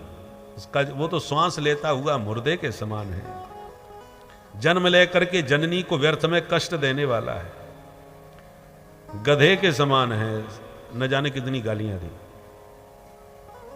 और सनकादि कहते हैं नारद जी ये हम नहीं कह रहे, ऐसा देवता लोग कहते हैं कि जिस अमृत को कथा को सुनने के लिए हम स्वर्ग से नीचे आए तब भी हमको ये कथामृत नहीं दिया सुखदेव जी ने और भगा दिया, और वो इनको सुलभ हो रहा है फिर भी इसका पान नहीं करते, इनसे बड़ा अभागा कौन होगा। तो देवता उनको गाली देते हैं, उनके दुर्भाग्य को धिक्कारते हैं। श्रीमद् भागवत को स्वर्ण पत्र पर रखकर किसी वैष्णव विद्वान को कोई दान कर दे तो सब वैकुंठ प्रभुर भवेत, उसका वैकुंठ धाम में रिजर्वेशन कन्फर्म, भगवत धाम का वो अधिकारी बन जाता है, दाता। इस प्रकार से मुक्त कंठ भागवत की महिमा का गान कर रहे थे सनकादिक। इतने में एक चमत्कार हो गया। क्या हुआ? मैया प्रकट होके ताता थैया नाचती हुई दोनों पुत्रों के साथ देखकर नारद जी तो आश्चर्यचकित हो गए। जिनको तो मैं बुढ़ा छोड़ के आया था, ये तो जवान हो गए जो के त्यों। अभी पूरी दवा कहां पी है, केवल एक डोज लिया है और एकदम जवान दिखने लग गए। नारद जी बड़े प्रसन्न हो गए। भक्ति माँ ने कहा अहम को तिष्ठामी, महाराज मैं कहां बैठ जाऊं। सनकादिक बोले निरंतरम वैष्णव मानसानी। ये जितने भक्त श्रोता सब बैठे इन सबके मन मंदिर में जाके देवी आप विराजमान हो जाओ, क्योंकि जिसके हृदय में भक्ति विराजमान हो जाती हैं भगवान बिन बुलाए उस भक्त के हृदय में जबरदस्ती घुस जाते हैं। फिर भगवान भी अपने आप को रोक नहीं पाते, क्योंकि भक्ति उनकी प्राण प्रिया है और भगवान उनके प्रियतम हैं। तो अपनी प्रिया का पीछा करते करते ये जहां जाती हैं वहीं ये पहुंच जाते हैं। तो या हुतस्तु भगवान याति नीचग्र है स्वपी। कितना भी कोई पतित से पतित पापी प्राणी क्यों ना हो, भक्ति उसके हृदय में आई तो भगवान अपने आप खिंचे चले आते हैं। इसलिए सकल भुवन मध्य निर्धनास्ते धन्या निवसति हृदय श्री हरेर भक्ति रेखा। हरिरपि निज लोकम सर्वथा तो विहाय प्रविशति हृदय तेषां भक्ति सूत्रोपनद्ध। त्रिभुवन में परम धन्य वही है जिसके हृदय में भक्ति का वास हो, क्योंकि भक्ति ही भगवान को कैद कर लेती है, बांध लेती है। नारद जी ने कहा महाराज एक चमत्कार तो मैंने भागवत का देख लिया कि जिनको बुढ़ा छोड़ के आया था वो दोनों बच्चे आज जवान होकर के नाच रहे हैं मैया के साथ। एक प्रश्न मेरा और है, क्या भागवत के श्रवण से पापियों का भी उद्धार होता है? होता है तो कैसे कैसे पापी तर सकते हैं ये और बता दो। सनकादिक बोले नारद जी तुम कैसे कैसे पापियों की बात कर रहे हो? हम तो कहते हैं पाप के अलावा दूसरा कोई काम ही ना किया हो। ऐसा जो दुनिया का सबसे बड़ा नंबर 1 का प्रथम श्रेणी का पापी हो वो भी एक बार चित्त लगा करके इस कथा सुधारस का पान कर ले तो कलयुग में वो भी पवित्र हो जाएगा। ये मानवाह पाप कृतस्तु सर्वदा। जीवन भर जिसने पाप किया हो, क्रोध की आग में जलता रहता हो, है? काम क्रोधादि से युक्त जिसका अंतःकरण मलिन हो, ऐसे बड़े पापी भी यदि मन लगा के एक बार सुन लें तो उनका भी कल्याण हो जाए। अच्छा महाराज ऐसे किसी पापी का आज तक उद्धार हुआ है क्या? है कोई आपके पास प्रमाण? बोले बिल्कुल है। अच्छा तो बताइए। सनकादिक बोले नारद जी एक तुम्हें इतिहास की सत्य घटना सुनाते हैं, ध्यान से सुनो। एक तुंगभद्रा नामक नदी के किनारे एक पंडित जी रहते थे। उनका नाम था पंडित आत्मदेव शास्त्री। बड़े भारी विद्वान थे और धनवान भी थे। मोटा माल पानी था, भिक्षुको वित्तवान लोके तत्प्रिया धुंधुली स्मृता। उनकी श्रीमती जी का नाम था श्रीमती धुंधुली देवी। पतिदेव जितने सज्जन और विद्वान थे, पंडितानी उतनी ज्यादा खतरनाक थी। 24 घंटे लड़ाई झगड़ा, और जिस दिन लड़ाई झगड़ा ना हो उस दिन मूड खराब रहता था कि आज बिल्कुल दिन पूरा बोरियत का गया। और कहीं डंडा बज जाए और हाथापाई हो जाए, सोई उसे आनंद आ जाता था, अरे खुराक मिल गई भाई। ऐसी खतरनाक पंडितानी थी। और पंडित जी समझदार विद्वान थे तो अपना निर्वाह कर लेते थे।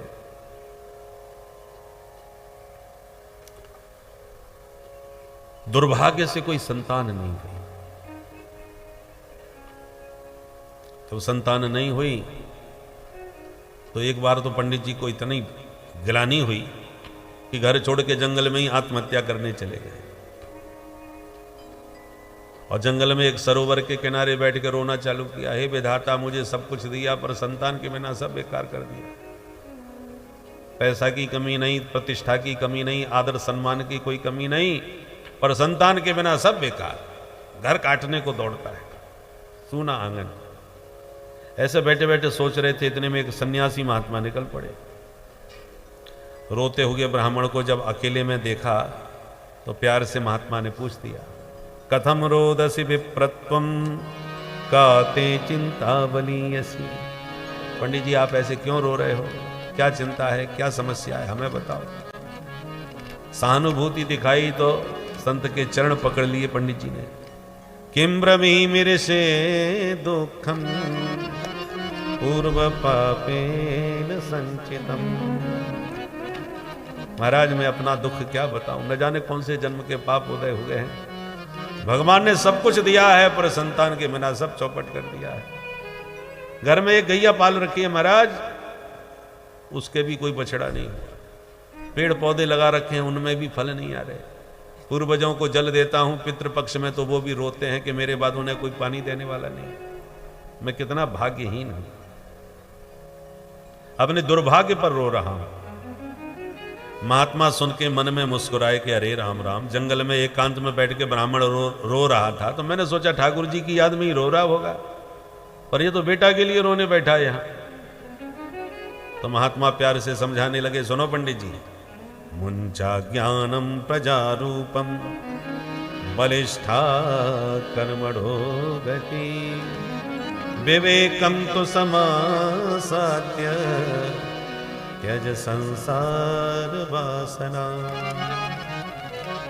ब्राह्मण बुरा मत मानना, ये जो तुम कारण बता रहे हो अपने रोने का, ये महामूर्खतापूर्ण है। अज्ञानम मुंच, इस मूर्खता को, इस अज्ञान को त्यागो। अरे बेटा बेटी सब भाग्य से मिलते हैं, प्रारब्ध से मिलते हैं। होगा तो मिलेगा और नहीं होगा तो ऐसे ही मौज करो। कोई जरूरी थोड़ी है कि बेटा के बिना कोई काम ही नहीं चलेगा। देखो हमें जो वस्तु मिली है हम उसका आनंद नहीं लेते, हमें जो नहीं मिला है हम उसी में आनंद ढूंढते हैं। ये मिलेगा तभी हमको आनंद मिलेगा। यही अविवेक है, ना समझी है। पंडित जी ने कहा महाराज बिना संतान की गति नहीं होती, अपुत्र से गतिर नास्ति।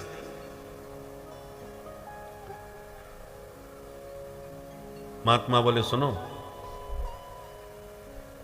जो भगवान का हो जाता है उसको फिर किसी की जरूरत नहीं पड़ती। तुम्हें जिंदगी में अगर सच्चा आनंद चाहिए ना तो चलो मेरे साथ सन्यासी बन करके फिर देखो जिंदगी की क्या मस्ती है।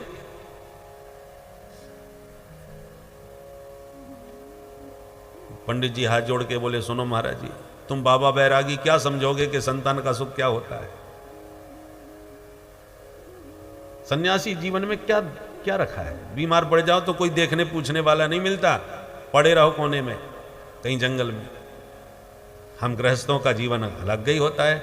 न छींक भी आ जाए तो पत्नी तुरंत गर्मा गर्म चाय बना के ले आती है कि सुनो जी लगता है तबीयत कुछ कमजोर है, गर्मा गर्म चाय पी लो ठीक हो जाओगे। नेक बीमार पड़े बच्चे देखने के लिए हॉस्पिटल ले जाते हैं, दिखाने के लिए, सेवा करने के लिए तमाम है। और बाबा बैरागियों के पास कोई नहीं, पड़े रहो कोई पूछने वाला नहीं। पुत्रादि सुखहीनोयम संन्यासः शुष्क एव ही गृहस्थ सरसो लोके पुत्र पौत्र समन्वित। गृहस्थ जीवन में बड़ा आनंद है महाराज, बस नाती पोताओं के द्वारा आंगन भरा पूरा होना चाहिए, तब आनंद है। मेरे को तो बस एक ही कष्ट है कि संतान नहीं है, इसलिए सब गड़बड़ है, बाकी गृहस्थ जीवन बड़ा आनंद का होता है। बाबा जी समझ गए इस पर बेटे का कुछ ज्यादा ही भूत चढ़ा है, तो बोले सुनो पंडित जी, हम बोलना नहीं चाहते थे और अब बता ही देते हैं। क्या? बोले हम ज्योतिष के जानकार हैं और तुम्हारी माथे की रेखा पढ़ करके हम ये दावे के साथ कह सकते हैं कि सप्त जन्मावधि तब पुत्रो नहीं वच। आज की तुम छोड़ दो, 7 जन्म तक तुम्हें कोई संतान नहीं होने वाली। जो ये वाक्य सुना ऐसा धक्का लगा कि पंडित जी ने दुखी होकर धरती में सिर पटक दिया। महात्मा घबरा गए। ए पंडित जी क्या कर रहे हो, पागल हो? पढ़े लिखे होकर के मूर्खतापूर्ण काम करते हो, अरे मर जाओगे। पंडित जी बोले महाराज मैं तो मरने के लिए ही बैठा हूं, घर से ही निकला था मरने के लिए। आप मिल गए तो मुझे लगा कि आप मेरा कष्ट दूर करोगे, पर आपने तो 7 गुना और बढ़ा दिया। मैं तो इसी जन्म के लिए रो रहा था, आपने 7 जन्म की और सुना दी। अब मेरे कपाल में क्या लिखा है मुझे नहीं मालूम, पर इतना बता देता हूं कि बेटा नहीं दिया तो अब ठीक नहीं होगा महाराज जी। बाबा जी बोले ठीक नहीं होगा का क्या मतलब? नहीं दिया तो क्या कर लोगे? बोले नोचेत त्यजाम्य हम प्राणास्त्वदग्रे शोक मूर्छितः। बेटा नहीं दिया तो दोबारा सिर धरती में पटक के आत्महत्या करके आपके चरणों में ही मर जाऊंगा। मैं तो मर के चला जाऊंगा, पर आपको भी ब्रह्म हत्या लगेगी, याद रखना स्वामी जी। अब बाबा जी की धड़कन तेज हो गई। हे भगवान, कछु लेना न देना, मगन रहना। अपनी मस्ती में जा रहे थे, अच्छी राम राम हो गई, ये तो मेरे को ही ब्रह्म हत्या लगा रहा है। सुनो पंडित जी, हमको जाने दो, फिर तुम्हें जो मर्जी आवे सो करो। बोले नहीं, त्वदग्रे शोक मूर्छितः, तुम्हारे सामने ही मरूंगा, आपके चरणों को नहीं छोड़ूंगा। महात्मा समझ गए ये मर भी सकता है भाई इसने, तो क्या करें? तो एक बगल में से फल निकाल करके महात्मा जी ने पकड़ा दिया ब्राह्मण को। तो कहा सुनो पंडित जी, मरो मत, अब तुम नहीं मानते तो ये फल ले जाओ, हमारा आशीर्वाद है, अपनी पत्नी को खिला देना, गारंटी से बेटा ही होगा। इतना तो सुनते ही पंडित जी नाचने लगे। अरे संत बड़े दयालु होते हैं, संत हृदय नवनीत समाना। मैं जानता था महाराज जी मुझ पर जरूर कृपा करेंगे। और बताइए महाराज क्या क्या करना पड़ेगा? तो 2-4 नियम बता दिए। एक समय भोजन किया करो, पवित्रता से रहा करो, तीनों पर दया किया करो। 1 साल तक ये काम किया तो तेन पुत्रो ति निर्मल, तो तुम्हारा बहुत ही जोरदार बेटा होगा। अब तो प्रसन्नता में नाचते हुए आशीर्वाद लेकर के पंडित जी भागे भागे घर आए। अरे सुनती हो, देखो क्या लाया हूं। पंडितानी भीतर से भागती हुई आई, आज सवेरे से गायब है, लगता कहीं दूर से कोई तगड़ा माल लेके आए। क्या लाए हो जी? बोले देख कितना सुंदर फल है, फटाफट खा ले। पंडितानी ने सिर पकड़ा, हे भगवान, गला फाड़ के तो ऐसे बुला रहे थे जैसे नवरात्रि में 9 लखा हार लेके आए हो मेरे लिए। अरे मैंने फल नहीं खाए क्या आज तक? एक फल मुझे दिखा रहे हो? पंडित जी ने कहा भाग्यवान, ऐसा वैसा फल मत समझना इसे, बहुत बड़े सिद्ध महात्मा ने मुझे जंगल में दिया है, और उसने आशीर्वाद में कहा है कि इसको खाएगी तो गारंटी से तेरे को बेटा होगा। अब धुंधली तो धुंधली ठहरी। उसने मन में सोचा कि लगता है मेरे ऊपर कोई जादू टोना करवा रहे हैं किसी बाबा जी से। मैं बिना सोचे समझे तो ये फल खाने वाली हूं नहीं, और मना करूंगी तो अभी ये खिला देंगे जबरदस्ती। तो बोली सुनो जी, यदि ऐसी बात है तो आप अपना काम करो, ये फल मुझे दो, मैं पहले नहाऊंगी, पूजा करूंगी, ठाकुर जी का भोग लगाऊंगी, तब पाऊंगी, ताकि बच्चा हमारा बहुत अच्छा हो गए। इस ढंग से समझाया कि पंडित जी को समझ में आ गई बात। बोले ठीक है, ना धो के खाना, पर खाना जरूर। बोले हाँ, चिंता मत करो। बोले वाले पंडित जी विश्वास करके फल पकड़ा के निश्चिंत हो गए। अब देवी जी फल लेके बैठी बैठी सोचने लगी, हे भगवान, खाऊं कि ना खाऊं। इतने में पड़ोसिन आ गई, धुंधली बहन क्या सोच रही है बैठी बैठी? तो पूरी कहानी उसको सुनाई। देख बहन, हमारे स्वामी जी को किसी बाबा जी ने फल दिया है, कह रहे हैं इसको खाने से बेटा हो जाएगा। बहन तू बता, फल खाने से कहीं बेटा बेटी होते हैं? सब बकवास, मैं इन बातों पे बिल्कुल भरोसा नहीं करती। पड़ोसिन बोली ऐसे मत बोल बहन, अरे सब बाबा एक से नहीं होते। और तू एक बात बता, फल खाने से यदि बेटा ना भी हुआ तो नुकसान भी क्या हो रहा है तेरा, फल ही तो है, खा ले। धुंधली बोली हाँ वो तो है, पर मुझे डर बहुत लग रहा है बहन। किस बात का डर है?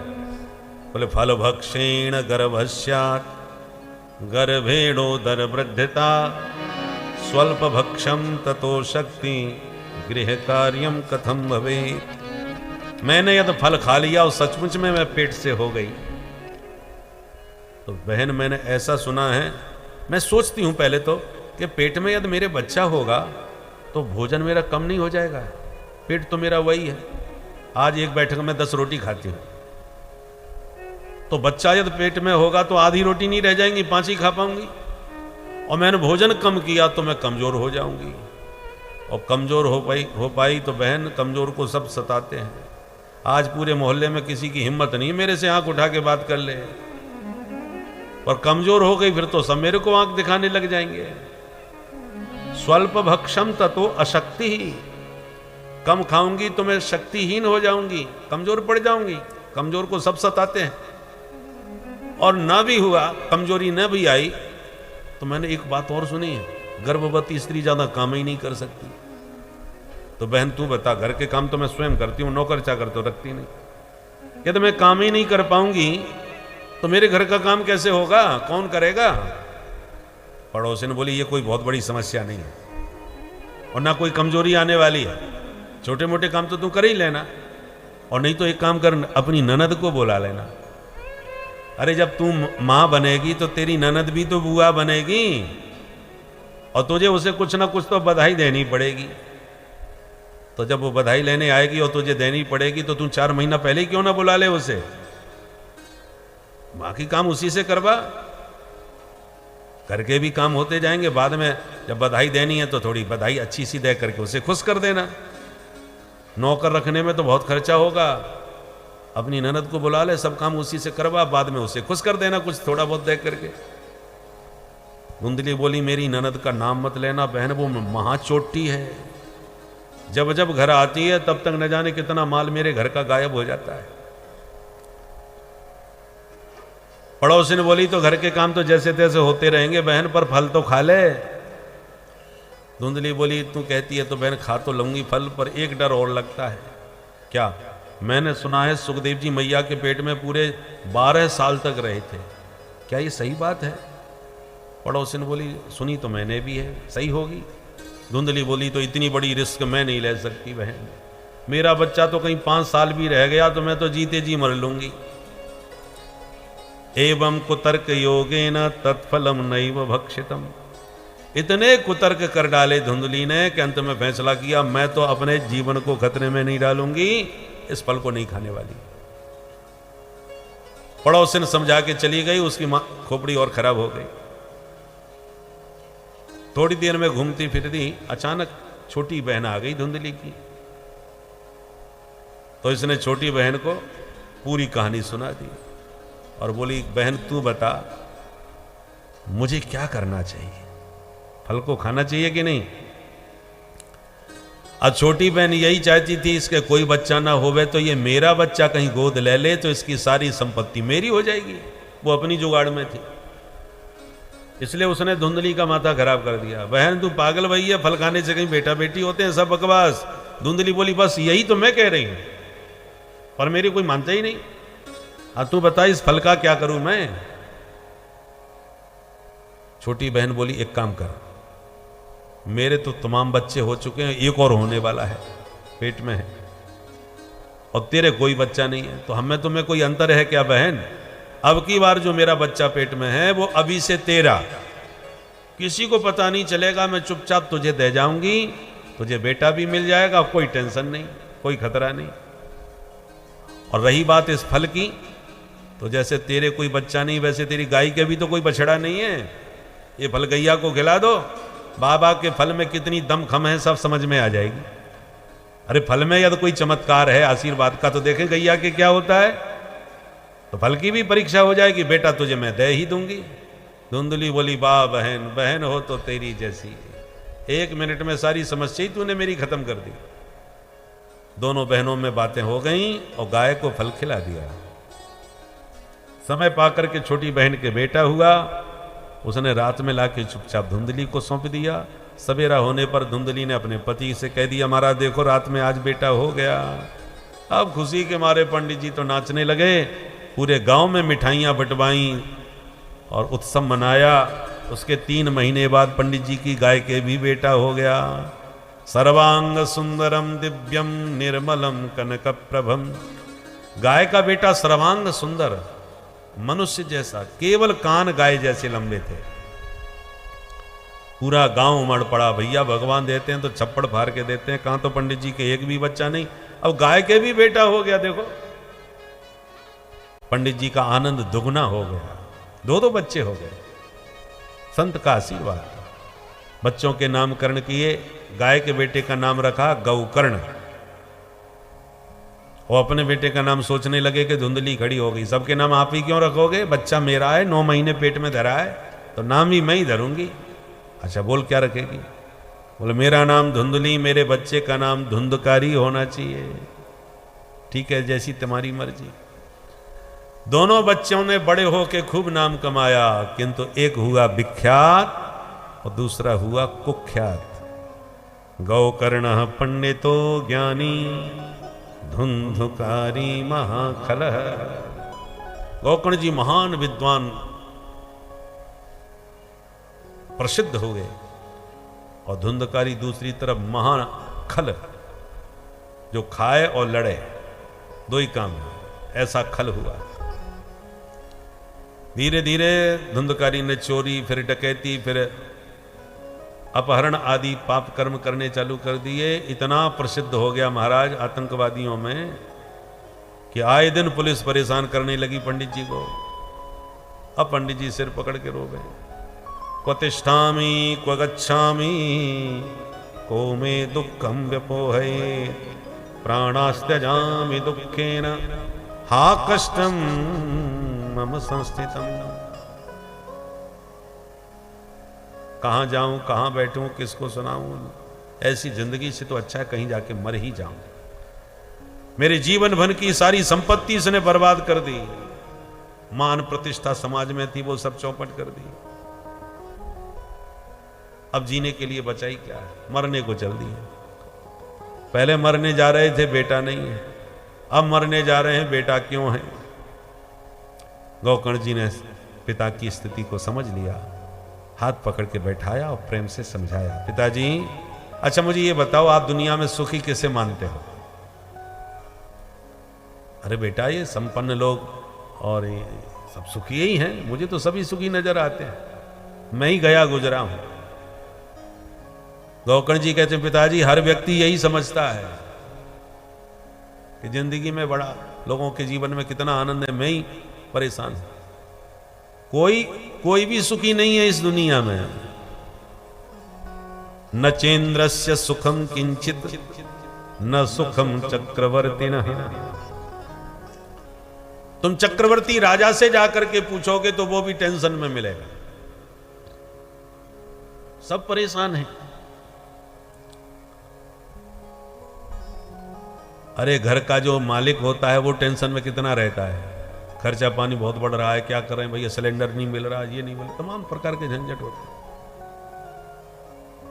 अब पूरा देश जो चला रहा है, प्रधानमंत्री से पूछो वो कितना टेंशन में होगा, किसका साथ दें किसका ना दें, किसको क्या दें क्या ना दें, और हर बात में नेक कसर पड़ जाए पूरे देश के लोग उसी को गाली देते हैं कि इस मूर्ख ने ये कर दिया वो कर दिया। दिन रात 24 घंटे कितना भी मेहनत कर लो, कोई ना कोई तो शिकायत सबसे बनी रहती है। पानी पी पी के लोग गाली देते हैं, तो उसको कितना टेंशन होगा सोचो जरा। जब छोटे से गृहस्थ जीवन में आपको एक परिवार चलाने में इतना टेंशन होता है, तो पूरा देश जो चला रहा है उसको कितना टेंशन होगा। जिसके प्रतिकूल कार्य हो जाए वही महाराज गाली देने लग जाए, बड़े बड़े आतताई मारने के लिए 24 घंटे घात लगाए बैठे अवसर ढूंढते हैं।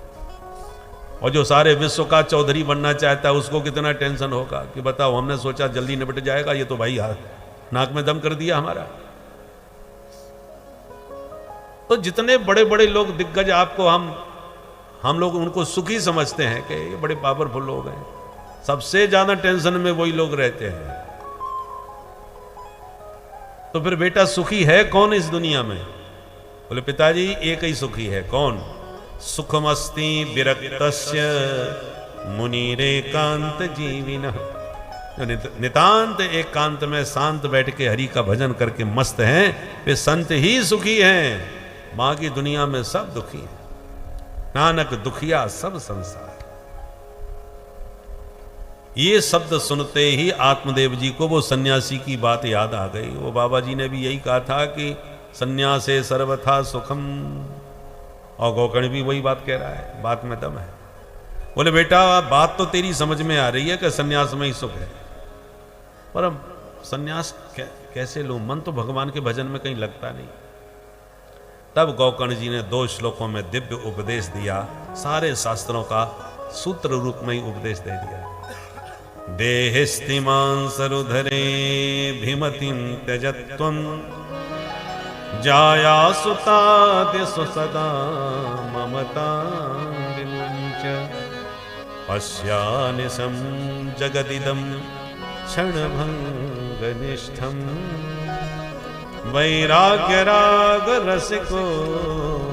भवभक्तिनिष्ठः धर्मं भजस्व सततं त्यज लोकधर्मान् सेवस्व साधु पुरुषान् जयि कामतृष्णान् अन्यस्य दोषगुण चिन्तनमाशु मुक्त्वा सेवा कथा रसमहो नितरां।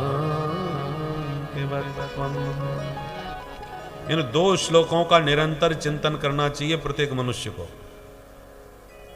सभी शास्त्रों का सार गोकर्ण जी ने निकाल के दिया है। पिताजी 2 रस्सियों में हम बंधे हुए हैं सब जीव। उन रस्सियों के नाम हैं अहमता और ममता, मैं और मोर। मैं किसको मानते हैं? इस शरीर को। और मेरा किसको मानते हैं? शरीर के नातों को।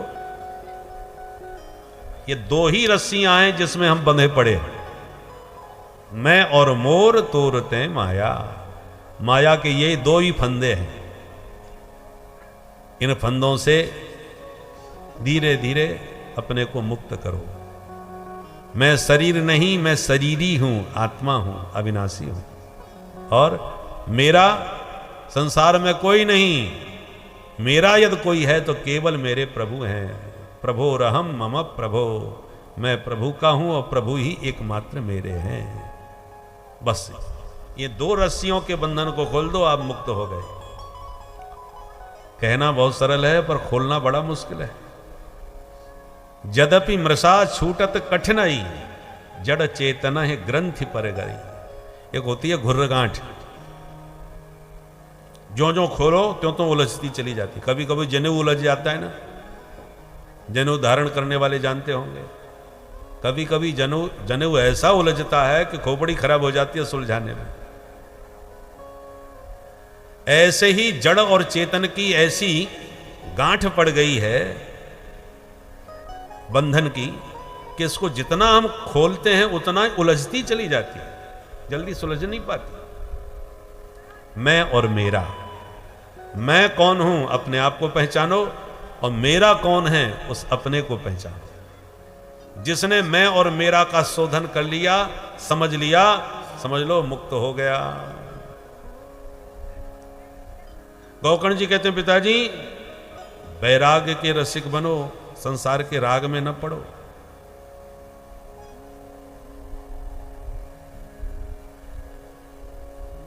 जो विरक्त संत हैं उन विरक्तों का संग करोगे तो तुम्हारे भीतर भी वैराग्य बढ़ेगा।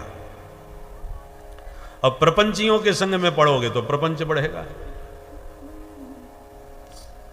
संसार कैसा भी सही पिताजी, दूसरों का गुण दोष देखना बिल्कुल छोड़ दो।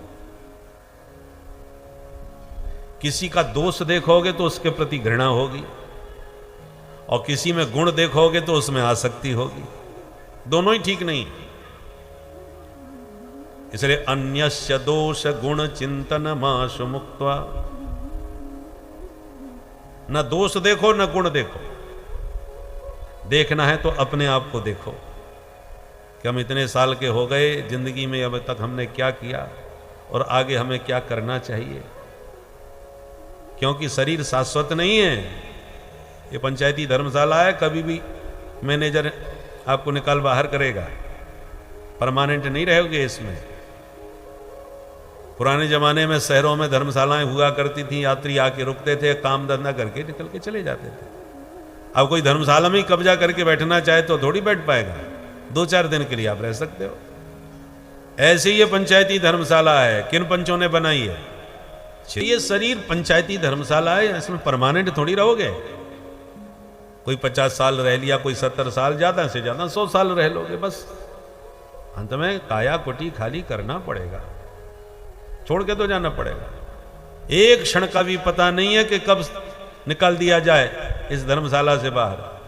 आजकल माहौल आप देख ही रहे हो, बम बारूद कितने बरस रहे, कब परमाणु युद्ध छिड़ जाए और कब जैसी आराम सब हो जाए। इसलिए आत्मनिरीक्षण करते रहो, अब तक हमने जीवन में क्या किया और हमें क्या करना चाहिए, क्योंकि कभी भी विदाई दुनिया से हो सकती है। तो जो करने योग्य कार्य है उसको जल्दी कर लो, कल पर मत छोड़ो। काल करे सो आज कर और आज करे सो अब, पल में परलय होएगी बहुर करेगा कब। एक पल का भरोसा नहीं कब क्या हो जाए, इसलिए अपने कर्तव्यों का पूरी तरह पालन फटाफट कर लो। आप अपने बारे में सोचोगे तो उसका कुछ परिणाम होगा। दूसरों के बारे में सोच के अपना समय नष्ट क्यों करते हो? फलाने ने ऐसा कर दिया, फलाने ने वैसा कर दिया, फलाना ऐसा कर रहा है, उसने बहुत बड़ा घोटाला किया है, उसने इतना रुपया लूट लिया। अरे दुनिया को जो करना है करने दो, उस तुम्हारे सोचने से, तुम्हारे कहने से उस पर कोई फर्क नहीं पड़ने वाला। तुम अपना समय और अपनी बुद्धि नष्ट कर रहे हो, बेकार कर रहे हो। आप अपने बारे में सोचिए, अपने से फुर्सत मिले तब दूसरे की सोचिए। इसलिए पिताजी, गुण दोष देखना, दूसरे का चिंतन करना ही बिल्कुल छोड़ दो और भगवान के रसिक भक्तों का संग करो और उनके मुख से भगवान की मधुर मधुर कथा सुन सुन के अपने मन को माधव के चरणों में लगाओ, तो जीवन सफल सार्थक हो जाएगा। एक एक शब्द आत्मदेव के हृदय में उतर गया और तुरंत सब छोड़ छाड़ करके आत्मदेव जंगल में चले गए। श्रीमद् भागवत के 10वें स्कंद का नित्य पाठ करते करते भगवान में मन लगा के आत्मदेव का उद्धार हो गया। पर पिताजी के जाने के बाद धुंधकारी ने डंडा लिया और माताजी को मारना पीटना चालू किया। माल निकालो माताजी, सारा माल तुम्हें बता के गए होंगे पिताजी। धुंधली के दुष्ट, तूने सब तो बर्बाद कर दिया, घर में बचाई क्या है जो मैं तुझे दूं? तो मारने पीटने लगा। दुखी होकर के धुंधली मां ने रात में घर से निकल करके कुआं में गिर के आत्महत्या कर ली। सवेरे गोकर्ण जी को पता चला तो उन्होंने सोचा कि अब हमारा ही नंबर आ गया, भैया बाप तो गए, अब हम ही बचे हैं। दुष्ट संग जन दे विधाता है, इस दुष्ट के साथ अब रहना ठीक नहीं तो हमको परेशान करेगा। तो वो तीर्थ यात्रा का बहाना लेकर के घर छोड़ के निकल गए, हम तीर्थ यात्रा पे जा रहे हैं। तो धुंधकारी को और खुशी हो गई, चलो अब भैया भी गए, मैया बाप भी गए, अब मैं अकेला परम स्वतंत्र, न सिर पर कोई। तो जिन वैश्याओं के कोठों पर उनका नाच गान सुनने जाता था, उन 5 वैश्याओं को घर में लाके रख लिया कि हमारे घर में रहो। और उन 5 को खुश करने के लिए रात में चोरी डकैती करता था। एक दिन राजघराने में चोरी करी और कीमती हीरे जवाहरात लेके आया, 5 को दिखाया, 5 खुश हो गई, माल तो बड़ा तगड़ा मारा है भाई। किंतु खिला पिला के जब इसे सुला दिया रात में, तो 5 वैश्याओं ने मीटिंग करी कि आज इसने बहुत ऊंचे घर में, राजघराने में हाथ मारा है। अतो राजा ग्रहिष्यति, अब राजा इसे छोड़ने वाला नहीं, आज नहीं तो कल ये पकड़ा जाएगा। और जब पिटाई होगी कि माल किधर है, तो ये अपना ही नाम लेगा बहन, तो ये मरेगा सो मरेगा, इसके साथ में हमको भी मरना पड़ेगा। इसलिए इसका मरना तो अब पक्का हो गया, राजा छोड़ने वाला है नहीं। क्यों ना ये काम हम ही निपटा दें आज, क्योंकि हमने इसको ठिकाने लगा दिया तो हम सुरक्षित हैं और माल भी हमारा सुरक्षित है। और ये तो रोज चोरी करता है, जिस दिन पकड़ा गया सो ये मरेगा और हमें भी ले मरेगा। 5 को बात जम गई तो रात में ही सोते हुए धुंधकारी को पलंग से बांध दिया। इसने चिल्लाने की कोशिश करी तो आगे के अंगारे चूल्हे से निकाल के इसके मुंह में भर दिए। तप्तांगार समूहाश्च तन मुखे विचिक्षुपु अग्नि ज्वालाति दुखेन व्याकुलो निधनंगतः। तड़फा तड़फा के पांचों वैश्याओं ने धुंधकारी को रात में ही मार डाला और गड्ढा खोद करके वहीं उसी आंगन में उसे दफना दिया। कहा न अबला कर सके। यहां सनकादिक नारद जी से कह रहे हैं, स्त्रीणाम नैवत विश्वासो, भूल के भी जो धन पर बिकने वाली स्त्रियां हैं उन पर किसी को भी भरोसा नहीं करना चाहिए, क्योंकि सुधामयम बचो यासाम कामिनाम रसवर्धनम हृदयम क्षुरधाराभम प्रियः को नाम योषिताम। इन देवियों की वाणी में तो अमृत है, बहुत मीठी मीठी बातें करती हैं, और हृदय में हमेशा छुरा चलता रहता है कि इसको कैसे निपटाऊं, कैसे लूटूं, कैसे बर्बाद करूं। धन पर बिकने वाली स्त्री पर भूल के भी किसी को भरोसा नहीं करना चाहिए, नहीं तो गति धुंधकारी जैसी होती है। कोई ड्रम में भरा मिलता है, ये उन्हीं देवियों के दुष्परिणाम है। इसलिए स्त्रीणाम नैवत विश्वासम दुष्टानाम कारेद बुधः, कभी भूल के भरोसा नहीं करना चाहिए।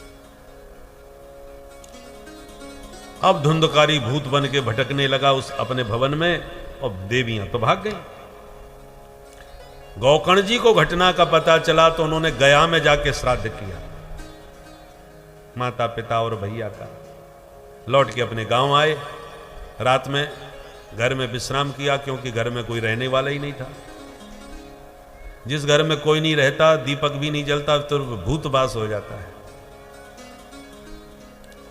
अब रात्रि में सोते सोते गौकर्ण जी को एक भेड़ का बच्चा दिखाई पड़ा, तो डंडा लेके भगाने लगे, और देखते देखते भेड़ का बच्चा एकदम हाथी बन गया, फिर भैंसा बन गया, और फिर मनुष्य बन के खड़ा हो गया। गौकर्ण जी तो डर गए, भैया कौन हो तुम, ये ऐसे बदल बदल के भेष हमको क्यों डरा रहे हो। तो इशारा करता है, मैं बोल नहीं सकता।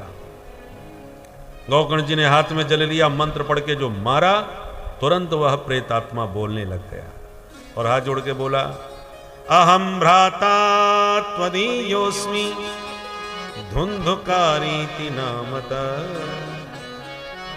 स्वकीयेनैव दोषेण ब्रह्मत्वं नाशितं मया। भैया मैं तो तुम्हारा ही भाई धुंधकारी हूं, मैंने बड़े कुकर्म किए, उसका परिणाम यह है कि आज प्रेत बना इस घर में भटक रहा हूं। जिन स्त्रियों को मैंने सब कुछ दिया उन्हीं ने मुझे मिलकर के मार डाला और इसी घर में दफाना गाड़ दिया। भैया तुम ही मेरा उद्धार करो। गौकर्ण जी बोले, मुझे सब पता चल गया, इसलिए तो गया में गया था श्राद्ध करने तेरे लिए, और फिर भी तेरा उद्धार नहीं हो पाया।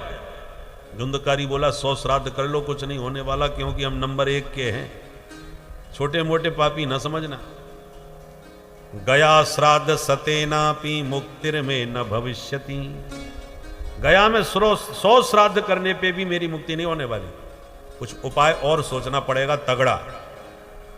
गौकर्ण जी बोले, ठीक है भैया करेंगे, पर इस समय तुम पधारो। सवेरा हुआ, विद्वानों को बुला करके गौकर्ण जी ने घटना रात की सुनाई और सारी समस्या सामने रखी कि बताओ आप लोग, मेरे भाई का उद्धार कैसे हो सकता है। तो बड़े बड़े विद्वान सिर पकड़ के बैठ गए, भैया जब 100 श्राद्ध से ही उद्धार नहीं होगा तो अब क्या उपाय बताएं हम। सबने हाथ खड़े कर दिए, हमको समझ में नहीं आ रहा। तब गौकर्ण जी ने सूर्य नारायण की आराधना करी और कहा, हे भगवान सूर्य, आप ही बताइए मेरे भाई का उद्धार कैसे होगा। तब सूर्य भगवान ने स्पष्ट आदेश दिया, श्रीमद्भागवतान मुक्ति सप्ताहम वाचनम कुरु। प्रिय गौकर्ण, अपने भाई को विधिवत भागवत सप्ताह श्रवण कराओ तो वो मुक्त हो जाएगा। ये सुना तब गौकर्ण जी ने कहा, मैं स्वयं अपने भैया को कथा सुनाऊंगा। विद्वान तो थे ही। आषाढ़ के शुक्ल पक्ष में भव्य आयोजन किया, हजारों श्रोता आ गए गौकर्ण जी की कथा सुनने के लिए। और जैसी कथा का शुभारंभ हुआ कि धुंधकारी आ गया। अब भूत प्रेतों का शरीर वायु प्रधान होता है तो कहाँ बैठ के सुने। पोला सात गांठ का पोला बांस था, उसी में घुस गया वायु रूप से और उसी में बैठ के सुनने लगा। एक एक दिन की कथा से एक एक बांस की गांठ चटकती चली गई। और एवं सप्त दिनश्चैव सप्त ग्रंथि विभेदनम, 7 दिन की कथा से सप्त ग्रंथियों का भेदन करके धुंधकारी सप्ताह संपन्न होते ही चतुर्भुज रूप में प्रकट हो गया। बोल भागवत भगवान की जय। और व्यासपीठ को प्रणाम करके धुंधकारी चतुर्भुज रूप में प्रकट होकर के बोला, धन्या भागवती वार्ता प्रेत पीड़ा विनाशिनी।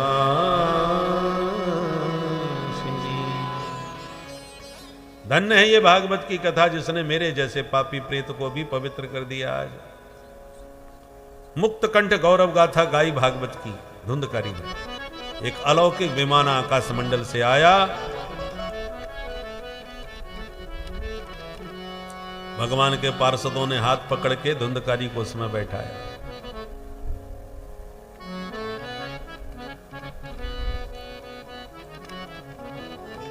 पर जैसी जाने लगे तो गोकर्ण जी ने रोका। सुनो सुनो भैया, 1 मिनट हमारी भी एक बात सुन जाओ। कहो।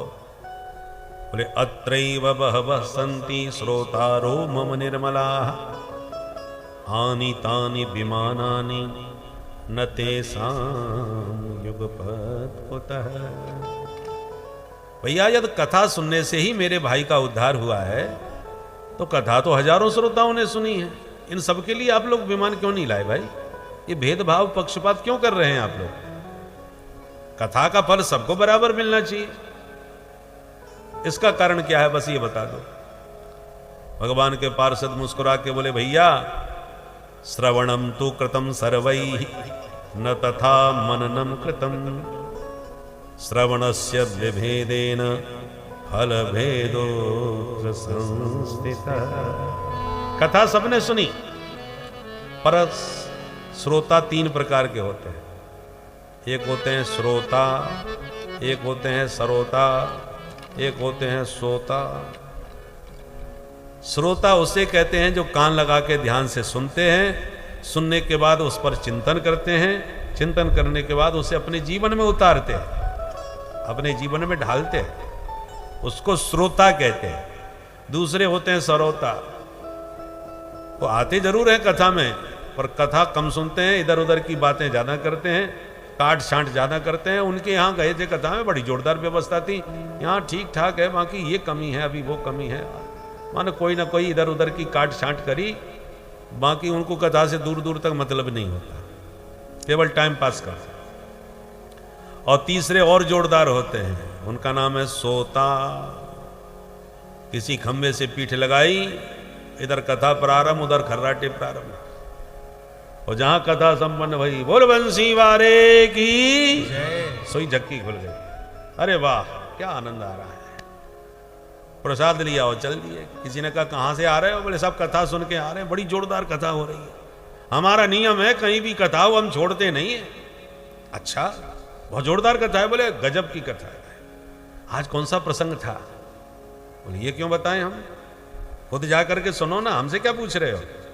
अब सुनी होती तो सुनाते। तो ऐसे सोता भी खूब आते हैं जो केवल आग के खर्राटे बजाते, उनको कथा से मतलब नहीं रहता। परंतु कल्याण केवल श्रोता का ही होगा।